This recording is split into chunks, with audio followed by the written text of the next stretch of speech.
તો ભાવનગરના મહુવામાં લૂંટ વિથ મર્ડરના આરોપીનું રીકન્સ્ટ્રક્શન કરાયું છે। આરોપીને ઘટના સ્થળે લઈ જઈ રીકન્સ્ટ્રક્શન કરવામાં આવ્યું છે। આરોપીએ દાગીનાની લૂંટ કરી વૃદ્ધાની નિર્મમ હત્યા કરી હતી।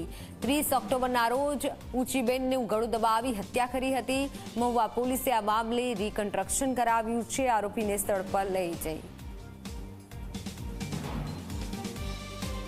ટેકનિકલ તેમજ હ્યુમન સોર્સના આધારે આજે વિપુલ ગિરધરલાલ વાળા છે એની સિનોર જે વડોદરા ગ્રામ્યનું એક ગામ છે ત્યાંથી એને હસ્તગત કરવામાં આવે છે। આ વિપુલની વધુ પૂછપરછ કરતા એલસીબીની ટીમને માહિતી મળે છે અને વિપુલ કબૂલાત કરે છે કે એમનું વિપુલ છે એનું 20 થી 25 લાખનું તેના પર વેપારમાં એને દેવું થયેલું હોય છે અને એમના જે આ મરણ જનાર છે ઉજીબેન વલ્લભભાઈ વાળા એમના મોટા દાદી થતા હોય છે અને વિપુલના ઘરમાં વારંવાર ઘર કંકાસ ચાલતો હોય છે।